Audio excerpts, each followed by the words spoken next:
अब सर्दियों का सीज़न शुरू हुआ है और जैसे जैसे सीज़न आगे बढ़ेगा तो जब तक तेज़ सर्दी नहीं आ जाती हैं तो जो संक्रमण काल होता है वो स्वास्थ्य की दृष्टि से बड़ा विपरीत हो जाता है। चाहे बुजुर्ग हों, बच्चे हों या जवान हों, हमको कई तरीके की परेशानियां झेलनी पड़ती हैं।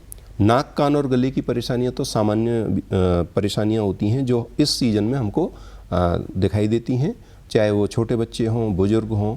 ऐसे में हमको क्या क्या बातें हैं जो ध्यान में रखनी चाहिए, आज इसी पर चर्चा करने के लिए हमारे साथ में डॉक्टर सत्यमित्र जी हैं। डॉक्टर साहब स्वास्थ्य विभाग में परिवार कल्याण सेवाओं के उत्तर प्रदेश में महानिदेशक रह चुके हैं और ईएनटी विशेषज्ञ हैं। डॉक्टर साहब, स्वागत है आपका हमारे कार्यक्रम में।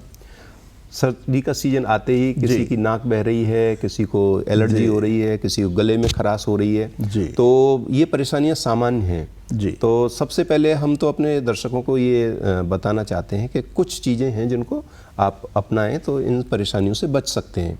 तो सबसे पहले मुख्य परेशानी क्या है जी? आज इस विषय पे जो आपने शुरुआत की है, मैं ये बताना चाहूँगा, जैसे ही अक्टूबर का मौसम आता है और धीमे धीमे हल्की सर्दी पड़ना शुरू हो जाती है तो रात का टेम्परेचर तो कम ज़्यादा हो जाता है, दिन में टेम्परेचर उतना कम नहीं होता जी। तो ये टेम्परेचर डिफरेंस एक वजह होती है एलर्जी की। दूसरा है कि इस वक्त फसल पक रही होती है तो उसके कुछ न कुछ कण वातावरण में आते रहते हैं, उनसे भी कुछ लोगों को एलर्जी हुआ करती है।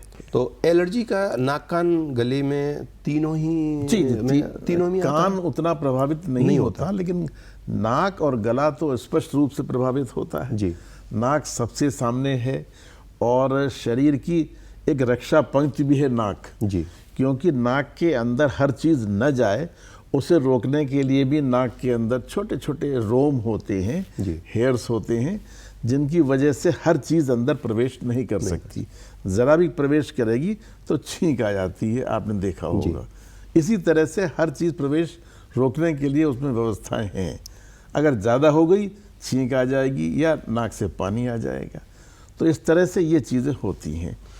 तो हमारा जो आपने विषय उठाया है, हमारा कर्तव्य यही है कि इस मौसम में इस एक तो टेम्परेचर डिफरेंस कि रात को कम है, दिन में ज़्यादा है, तो उससे हम बचें, उस डिफरेंस से बचना। तो दिन में हम सामान्य कपड़े पहनते हैं, रात को एक कवर और पहन लें। अभी स्वेटर की आवश्यकता तो नहीं आ रही है, लेकिन एक कवर और पहन लें या फुल स्लीव का पहन लें। मोज़ा डाल लें, सोने से पहले उतार देंगे उसको, लेकिन मोज़ा डाल लें पैर में, क्योंकि जिसको एलर्जी होती है पैरों की स्किन से भी एलर्जेंस पहुँचते हैं। तो अगर मोज़ा पहन ले तो कई लोगों को मैंने देखा है मोज़ा पहन रहे हैं इस मौसम में तो उन्हें उतना कष्ट नहीं होता। अच्छा, नाक को बचाने के लिए मोजे का इस्तेमाल भी, हाँ, मतलब वहाँ से भी एलर्जी आ रही है। ये बहुत महत्वपूर्ण बात आपने डॉक्टर साहब बताई।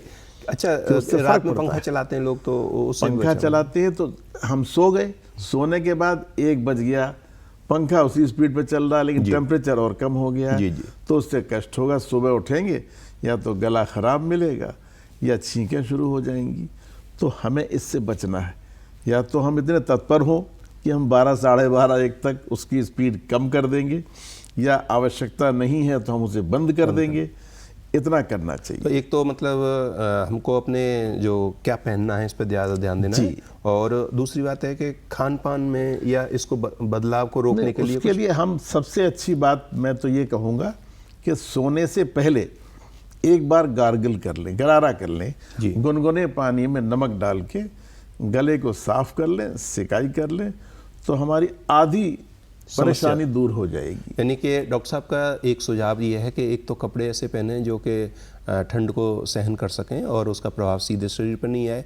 दूसरा एक ये है कि शाम को जब आप खाना पीना खा के बिस्तर पर सोने को जा रहे होते हैं तो उस समय पर एक बार गरारे कर। और सुबह डॉक्टर साहब सुबह उठें तो एक बार उठते ही, मतलब उसकी प्रतीक्षा ना करेंगे हम पहले ब्रश कर लें, हम लैट्रिन हो लें, सबका कर, उठते ही हम गार्गल करें तो गले के अंदर जो भी अंदर रात के जमा पदार्थ है वो निकल जाएगा, और वहाँ की लाइनिंग जितनी भी है हमारी म्यूकोसा की, वो सब साफ हो जाएगी और हम बिल्कुल अच्छा महसूस करेंगे। जो एलर्जेंस भी जमा होंगे रात के, वो भी हट जाएंगे। तो एलर्जी से बचाव के लिए तो डॉक्टर साहब आपने हमको ये सुझाव दिए, इसके अलावा क्या सामान्य परेशानी आ सकती है? इसके अलावा जब ज़्यादा दिक्कत हो जाएगी तो परेशानियां आती हैं। तो उस विषय में मैं बताना चाहूँगा, हमारी नाक जो है सामने से इस तरह के त्रिभुजाकार इसका आकार है, बीच में इसमें एक पार्टीशन होता है जिसे हम सेप्टम कहते हैं। एक चित्र के माध्यम से दिखा दूँ आपको। हाँ। उसमें ये निचला, ये देखे बीच में बिल्कुल एक सेप्टम है, दो तरफ बटा हुआ है, ये आंखें हैं, ये नाक का हिस्सा है, और इसमें बीचों बीच में एक हड्डी होती है जिसे सेप्टम कहते हैं, जिससे नाक दो भागों में बटी रहती है। तो और दूसरा, ये बनावट नाक के अंदर की दिखाई गई है, इसमें कुछ उभार दिखाए जा रहे हैं, और ये आपका तालू होता है, ये जीभ है। तो ये नाक के अंदर की रचना है, इसमें जो उभार दिखाए जा रहे हैं। इसके विषय में मैं बताना चाहूँगा कि नाक की रचना ऐसी है कि बीचों बीच में जो पर्दा या सेप्टम है वो नाक को दो भागों में बांटता है, और नाक के जो अंदर के ये स्ट्रक्चर है इस तरह के, उसके अंदर ये उभार हैं, इसको हम लोग कॉन्का बोलते हैं। तो इसमें तीन होते हैं ऊपर से नीचे। तो जब सर्दी का असर होता है, चाहे वो एलर्जी का हो चाहे वो इन्फेक्शन का हो, तो इसमें सबसे नीचे वाली जो है उस पे हल्की सी सूजन आ जाती है जिसे सामान्य हम लोग बताने के लिए मरीजों को या लोगों को बताते हैं मांस बढ़ गया। एक्चुअली मांस नहीं बढ़ता वो, अच्छा, उस पे ऊपर स्वेलिंग आ जाती है, मतलब चाहे वो एलर्जी की वजह से हो चाहे वो इन्फेक्शन की वजह से हो। ये नाक का पर्दा है बीच का, ये भी किसी किसी में एक तरफ थोड़ा सा टेढ़ा होता है मतलब लगभग 50-60% लोगों में बिल्कुल बीच में नहीं होगा, थोड़ा लेफ्ट में थोड़ा राइट में होता है। तो ये असर डालता है? तो थोड़े से तो असर नहीं पड़ता, अगर ज़्यादा अंतर है तो एक तरफ रास्ता कम हो जाता है, एक तरफ रास्ता ज़्यादा हो जाता है। कभी-कभी डॉक्टर साहब जैसे वो शिकायत होती है, महसूस करते हैं कि इससे सांस अच्छे से जा रही है, इससे थोड़ा रुकावट आ रही है, ऐसा हो सकता है। यही कारण होता है? ये भी कारण है। दूसरा वो जो मैंने बताया कि जो अंदर सूजन हो जाती है उसके ऊपर, उसकी वजह से भी वो चीज़ संभव है। एलर्जी की बात तो डॉक्टर साहब समझ में आई कि इसका तो उपाय करेंगे, आपने जो सामान्य है तो, लेकिन कहा आपने जिक्र किया था इन्फेक्शन हो जाता है। इन्फेक्शन के बारे में थोड़ा बताइए। इन्फेक्शन जैसे पहले कोई चीज़ आई हमारे टच में आई, चाहे वो स्किन पे टच करे, चाहे अंदर नाक के अंदर करे, चाहे गले में करे, जहाँ भी जो लाइनिंग है, चाहे अंदर म्यूकोसा की लाइनिंग है, नाक के अंदर म्यूकोसा की लाइनिंग है जिसे हम श्लेष्मा कहते हैं हिंदी में, तो जहाँ भी अगर वहाँ पे हर जगह, चूँकि खुला एरिया है तो बैक्टीरिया वायरस हर जगह विद्यमान है, वो गले के अंदर भी मौजूद है, नाक के अंदर परत में मौजूद है। अगर हम बाहर से आ रहे हैं, हमारी शक्ति उस वक्त कम होती है, हमारी प्रतिरोधक क्षमता, इम्यून पावर अगर कम हो रही होती है, तो उसमें उन्हीं बैक्टीरिया का हम पे उल्टा असर होने लगता है जो पड़े हुए हैं। या बाहर से आ गए कोई नए, उनसे वो चीज़ बनने लगती है, तो उससे फिर इन्फेक्शन बन जाता है। तो उसमें स्वेलिंग भी होगी और सांस लेने में रुकावट भी होती है। लंबे समय ऐसे और लक्षण कैसे? एक मिनट भाई बता। गले में ये दिक्कत होती है तो पहले तो खराश शुरू होती है, ज़्यादा आगे बढ़ जाए और कंठ तक पहुंच जाए तो गला बैठ जाता है, आवाज़ परिवर्तित हो जाती है, ये कष्ट शुरू हो जाते हैं। तो इन सब के लिए मैं पहली राय जो मैंने दी थी कि गार्गल्स किए जाएं रात सोने से पहले, सुबह उठते ही, या दूर तक हम कहीं धूल धक्कड़ में गए, वहाँ से लौटे किसी बाइसिकल पे, साइकिल पे, इवन गाड़ी में भी जाएंगे तो भी असर होगा। तो हम जब लौटें वहाँ से तो उस धूल का और उस वातावरण का असर होगा तो वो भी दिक्कत होगी। तो आके एक गरारा और कर लें, एक गार्गिल और कर लें तो उससे बच जाएंगे। अच्छा डॉक्टर साहब, गरारे के साथ साथ में आपने नाक के बारे में जो इन्फेक्शन की बात की थी, तो जो भाप लेते हैं वो बिल्कुल वो भी उसका हिस्सा है? भाप अकेली नाक के लिए ही नहीं लेते, नाक से लेके अंदर भीतर, पीछे गले के पीछे हिस्सा होता है जिसे हम ओरोफेरिंग्स कहते हैं, नेजोफेरिंग्स कहते हैं, फिर नीचे लैरिंग्स जहाँ कंठ होता है।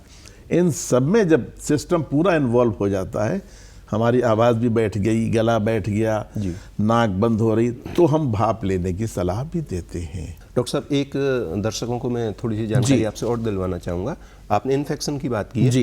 ये कहते हैं कभी कभी नाक की हड्डी जो है गल गई है, अंदर तक माथे तक आ गई है और वो इन्फेक्शन माथे तक पहुँच जाता है। वो कुछ ऐसा ये अलग ऐसा ये भ्रम की बात है। जी। हमारे पूरे सिस्टम में ऐसी हड्डियां ऐसी बनी हुई हैं कि यहाँ से सीधे सीधे दिमाग में इन्फेक्शन नहीं पहुँचेगा, इतनी रुकावट बनी हुई है, ऑटोमेटिक ये व्यवस्था है। लेकिन जब अति हो जाए जी तो उसकी बात अलग है। उसमें खून के जरिए या किसी और माध्यम से वो दिमाग में जा सकता है। वैसे इतनी आसानी से नाक के जरिए सीधे दिमाग में इन्फेक्शन नहीं पहुंचेगा। डॉक्टर साहब, आपने ये चार्ट तो हमें दिखाया था। आप कान का भी कोई मॉडल लेके आए हैं। तो हम ये जानकारी अपने दर्शकों तक पहुंचाना चाहेंगे कि कान की परेशानियों में आप कान के लिए मैं इसकी थोड़ी सी बस 1 मिनट में रचना बता दूं। ये तो देख ही रहे हैं आप। जी। ये बाहरी कान है और यहाँ से ये कान की नली है जो बाहर से, जिसमें मैल इत्यादि इकट्ठा हो जाता है, वैक्स कहते हैं अंग्रेजी में। ये कान का पर्दा दिखाया गया है जी। और इसके साथ ही साथ एक नली इधर देख रहे हैं आप लोग, ये नली कान के भीतर जो मिडिल ईयर होता है वहां से गले के बीच होती है। इसको हिंदी में कर्ण कंठ नाल, अंग्रेजी में यूस्टेशियन ट्यूब कहते हैं जी। ये गले में खुलती है, तो गले में खुलने की वजह से गले से हवा इसमें आती रहती है और एक सामंजस्य बना रहता है कान मिडिल ईयर का कि उसमें प्रेशर एयर का बना रहे। लेकिन अगर गला खराब हमारा हो गया जी, तो गले की म्यूकोसा, गले में चारों तरफ म्यूकोसल लाइनिंग होती है, वो अगर उसमें स्वेलिंग होती है तो उसका असर यहाँ की ये जो अंदर नली जा रही है इसके अंदरी हिस्से पे भी पड़ती है, इसमें भी सूजन हो जाती है, तो ये नली बंद हो जाती है जी। उस स्थिति में अंदर की हवा अंदर बंद रहती है, तो हम फील करते हैं हमारा कान गुम हो गया, हमारा कान बंद हो गया। तो ऐसी स्थिति भी आती है। तो उसके लिए आगे बताता हूं, मतलब ये चीज गले के इन्फेक्शन से कान में पहुंचती है। यानी कि अगर संक्रमण गले में आया है तो इस नली के जरिए कान में जा रहा है, मिडिल ईयर में, वो वहां परेशानी होगी। इसमें और बताऊंगा आपको, अगर बहुत तेज जुकाम, बहुत तेज सर्दी का असर हुआ है और इसके जरिए पहुंचा है, तो कभी कभी इस मिडिल ईयर पे इतना प्रेशर पड़ता है कि कान के पर्दे को फाड़ के पस बाहर आ जाता है, कान बहने लगता है, जिसे हम कहते हैं कान बहने लगा। तो ये समस्या गले की थी, गले की थी और पहुंच गई कान में। हमने रोका नहीं उसके वहां पे, इसलिए पहुंच गई। हम पहले ही उस पर काबू पा लें तो कान तक नहीं जाएगी। इसमें डॉक्टर साहब जैसे एलर्जी और इन्फेक्शंस के, जैसे आपने एक तो एयर का बताया जी, और दबाव जो कान के पर्दे पे पड़ता है तो फट सकता है। अब दूसरा एक ये है कि इसकी सर्दियों में सामान्य परेशानियां कान की क्या? कान की देखिए, बाहर तो कोई खास परेशानियां ऐसी नहीं है, जब तक कि हम बाहर से, जैसे बहुत लोगों को लेडीज की आदत होती है कि हेयर पिन अंदर कान में डाल लिया, या किसी ने माचिस की तीली अंदर डाल ली, उससे खुजा लिया, तो उससे कभी कभी थोड़ा सा इन्फेक्शन हो जाता है कान के बाहरी हिस्से में। लेकिन वही तीली और वही हेयर पिन पर्दे तक पहुंच गई, टिम्पैनिक मेम्ब्रेन तक पहुंच गई, और हमने मजे मजे में खुजाया और उसने टिम्पैनिक मेम्ब्रेन को घायल कर दिया, तो उसमें छेद हो सकता है, वो गंभीर होगा, वो गंभीर स्थिति बनेगी। क्योंकि कान का पर्दा, जिसको टिम्पैनिक मेम्ब्रेन हम लोग बोलते हैं, उसमें एक बार छेद हो जाए तो उसका बहुत ही पतली छिल्ली होती है जी। तो अगर वो एक बार उसमें छेद हो जाए तो उसकी रिपेयर की संभावना बहुत कम रहती है कि बन पाएगी। ये मतलब लोग कभी कभी गंभीर परेशानी पैदा कर लेते हैं जरा सी लापरवाही की वजह से। तो कभी पिन से या कोई सी खुजली वुजली हो रही तो ये रिस्क जो है ना नहीं लेनी चाहिए। खुजली की दवा लें जी, हमारे पास आए, हम लोगों के पास जी, और उसको ठीक करें, खुलाने की जरूरत ही न पड़े। अच्छा डॉक्टर साहब, इसमें जैसे आपने बड़ी संरचना बताई, तो ये तो जाहिर सी बात है हमारे शरीर में इतनी जटिलताएं होती हैं, तो जो वैक्स इकट्ठा हो जाता है जी, कान में बाहरी हिस्से में वैक्स इकट्ठा हो जाता है, तो इसके बारे में थोड़ा बताएं। उसके लिए वैक्स से क्या है, कभी कभी लगता है कान बंद हो रहा है, भरा हुआ है, और बहुत ज्यादा इकट्ठा हो जाए तो उससे दर्द भी हो जाता है जी। तो उसके लिए हम खुद प्रयास न करें। घरों में हमारी माताएं उसको निकालने का प्रयास करती हैं, तो निकालने के प्रयास में थोड़ा बहुत तो बाहर से निकल आता है, लेकिन अगर पर्दे तक भरा हुआ है तो निकालने में कष्ट होगा, वो निकल नहीं पाएगा। और कभी कभी भरा हुआ है, आपने प्रयास किया और दब गया तो पर्दे पे उसका प्रेशर पड़ेगा, पर्दे पे नुकसान हो सकता है। तो उसके लिए डॉक्टर के पास जाएं, प्रॉपर दवाइयाँ हैं हम लोगों के पास जो हम डलवाते हैं, और उस वैक्स को, उस कान के मैल को हम ढीला करते हैं 5-7 दिन में। इतनी दवा डालते हैं कि वो ढीला हो जाए, लूज हो जाए और गीला हो जाए। फिर हफ्ते 5 दिन 6 दिन में हम उसको अपने तरीकों से निकालने का, चाहे सक्शन करें या सिरिंजिंग करें, हम उसको बाहर निकाल देते हैं। जो कान में बच्चों की परेशानी, बच्चों कान की सरे बह रही है, जी, तो वो बच्चों की तो सरे बह रही है, वही कान से पानी मवाद आना। जी, तो 2 वजह तो आपके सामने हम बता चुके जी कि हम एडल्ट में हम कान खुजा रहे, खुजाते खुजाते पर्दा हमने फाड़ दिया। जी। दूसरा जो अभी बात हुई, इन्फेक्शन इतना तगड़ा हुआ गले में, गले नाक में इतना तगड़ा सर्दी जुकाम का असर हुआ कि वो यूस्ट्रेशियन ट्यूब के जरिए इन्फेक्शन मिडिल ईयर में पहुंचा। मिडिल ईयर में प्रेशर इतना बना कि उसने पर्दे को फाड़ के पस बाहर आ गया। तीसरी वजह जो बड़ी कॉमन है और हम भूल जाते हैं, हमारे घरों में हमारी जो माताएं हैं और जो नई माताएं, मतलब जो अभी बिल्कुल पहला दूसरा बच्चा जिनके हो रहा, उन्हें ज्ञान नहीं होता, हालांकि उनकी सासें, उनकी माताएं बताती रहती हैं, बेटा लेटे लेटे फीड मत कराओ, लेटे लेटे दूध मत पिलाओ। जी। लेटने पे क्या होता, माँ भी लेटी हुई है, बच्चा भी लेटा हुआ है, तो उनके जो ये ट्यूब है, यूस्ट्रेशियन ट्यूब, वो सीधी सीधी हो जाती है। तो गले में दूध है तो थोड़ा बहुत दूध उसमें ट्रिकल कर जाता है, कान के इसमें। जी। तो धीमे धीमे वो कान में, जब दिखाया मैंने आपको, उसके जरिए मिडिल ईयर में पहुंच सकता है, जबकि लेटे पे उसका लेवल ऐसे की बजाय ऐसा हो गया, तो उसमें पहुंच जाएगा। जब उसमें पहुंच गया और हर जगह बैक्टीरिया मौजूद है, उन्होंने उसने उस पर एक्शन शुरू कर दिया, दूध को मतलब डिस्ट्रॉय करेंगे, उसको करना चाहिए, सड़ेगा, सड़ के अंदर पहुंचेगा, तो वो चीज़ कान के अंदर पहुंचेगी। उससे कान के भीतर जो मिडिल ईयर है उसमें इतना इन्फेक्शन बन जाता है कि वही फिर से पर्दे को फाड़ के बाहर पस आ जाता है। यानी कि अक्सर 1 साल के बच्चे हमारे पास 6 महीने के, 8 महीने के आते हैं कि अभी 3 दिन से रो रहा था और उसके बाद पानी, तो उसका उपचार हो जाता है? उपचार तो हो जाएगा, लेकिन अगर मैंने कहा ना, पर्दे की झिल्ली, टिम्पैनिक मेम्ब्रेन की झिल्ली इतनी महीन है कि उसकी रिपेयर मुश्किल होती है।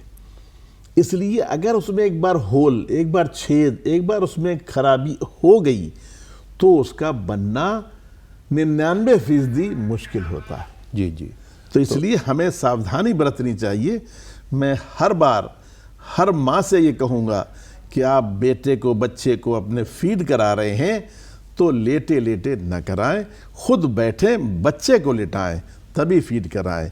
अगर आप बॉटल फीड भी करा रहे हैं तो बच्चे को तकिए पे ऊंचा रखें और बोतल यूँ रखें, बोतल को साइड में न जाने दें, बोतल तो ऐसे रखें, तो उससे बचाव हो जाएगा। डॉक्टर साहब, ये कान के बारे में हमने आपको से जाना, अब युवाओं पर आता हूँ मैं। जी। एक हमारे साथी कभी कभी 10-10, 15-15, 20-20 गुटके खा जाते हैं। जी जी जी। और एंड ये होता है कि उनका मुंह खुलना ही बंद हो जाता है। जी। तो ये जो नाक कान गले की परेशानी है, हमारे जीवन शैली के साथ में जो हमको झेलनी पड़ती हैं, इसके बारे में और बताएंगे। देखिए, मुंह के अंदर जो हमारी ओरल कैविटी है जी, अंदर, इसमें भी स्किन नहीं, म्यूकोसा होती है पूरे में, और आप सामान्य रूप से देखें गुलाबी रंग की होती है, रेडिश पिंक, पिंकिश रेड कह लीजिए, अंदर पूरा मुंह का जो है रंग ऐसा होता है। गुटखा खाने से, उसके इस्तेमाल करने से ये जो सबसे किनारे वाली लाइनिंग होती है वो सब उससे एक तरीके से डिस्ट्रॉय हो जाती है, मर जाती है। तो आपने देखा होगा जो गुटखा खाने वाले अभ्यस्त लोग हैं, उनके अंदर की लाइनिंग आपको सफ़ेद मिलेगी, बिल्कुल वाइट, रेडिश होगी नहीं। रेडिश होगी नहीं, क्योंकि वो रेडिश कलर जो था वो ड्यू टू कैपिलरीज था, ब्लड की कैपिलरीज उसमें मौजूद थी। लेकिन इनके इस्तेमाल से बिल्कुल स्किन डेड हो गई। सफ़ेद स्किन डेड स्किन होती है जी जी। तो वो पूरी हो जाती है। जब सफ़ेद बन जाती है, डेड है, तो उसमें फिर छाले होना, उसमें घाव होना, वो भी जल्दी बनना स्वाभाविक हो जाता है। और धीमे धीमे जब वो आगे बढ़ता है तो उसी में फिर ल्यूकोप्लेकिया, छोटे छोटे घाव बनना, फिर आगे सफ़ेद सफ़ेद उसके पैचेस बनना, फिर लाल पैचेस बनना, और फिर आगे जो बुरी स्थिति है वो कैंसर की प्रारंभिक अवस्था वो शुरू हो सकती है। तो मैं तो सबसे यही आग्रह करूँगा कि अपने जीवन में गुटखा, तंबाकू, सुपारी से बचें और इनका प्रयोग न करें। एक चलते चलते एक प्रश्न और है डॉक्टर साहब, उसके बाद मैं अपने श्रोताओं से अनुमति चाहूँगा। जो चाय पीते हैं गरम गरम चाय, इसका संबंध है क्या? ना, चाय गरम पीना तभी संभव है जब अंदर की म्यूकोसा उसे स्वीकार कर ले। जी जी। तो आपने अपनी आदत गरम गरम पी के इतनी बना ली कि उसको आपने परेशान कर दिया जी, तभी पी पाते हैं। तो अंदर कुछ ना कुछ परिवर्तन उसमें आ चुके हैं। अंदर की जो म्यूकोसल लाइनिंग है, हाँ। जो अंदर लाइनिंग होगी, उसका प्रभाव, इतना प्रभाव हो गया गर्म का कि वो उसके लिए अभ्यास नहीं है, ज़बरदस्ती देना पड़ रहा है। और फिर वो अंदर की लाइनिंग कुछ ना कुछ चेंज हो जाएगी, वो गलत असर आएगी। तो कोशिश करनी चाहिए, सामान्य ताप है हम उसी पे पिए। हम अपनी चीज़ को ख़राब या अननेचुरल क्यों बनाएं? तो दर्शकों, आज डॉक्टर सत्यमित्र जी जो कि महानिदेशक रहे हैं स्वास्थ्य विभाग में परिवार कल्याण सेवाओं के, ENT विशेषज्ञ हैं। हमने विस्तार से जाना कि क्या क्या परेशानियां सीजन के बदलाव के साथ नाक कान गले में आती हैं। इसके अलावा हमने कुछ विशेष परिस्थितियों के बारे में भी विस्तार से जाना, चाहे वो युवाओं में हो, नवदंपतियों में हो, या बच्चों को दूध पिलाते हैं वो परेशानी है, या गले में समस्या हो रही है, कान तक आ रही है और वो कितना विकराल रूप धारण कर रही है, ये भी हमको पूरी जानकारी मिली। उम्मीद करते हैं कि इन छोटी छोटी बातों को अगर हम समझें और जागरूक हों तो निश्चित तौर पर जो सामान्य परेशानियां हैं और वो बाद में बड़ी बन जाती हैं, उनसे हम बच सकते हैं, अपने नाक कान गले की सुरक्षा कर सकते हैं। डॉक्टर साहब, आपने जो हमारे लिए वक्त निकाला और इतनी अच्छी जानकारी दी, इसके लिए आपको बहुत बहुत आभार। बहुत बहुत धन्यवाद। नमस्कार।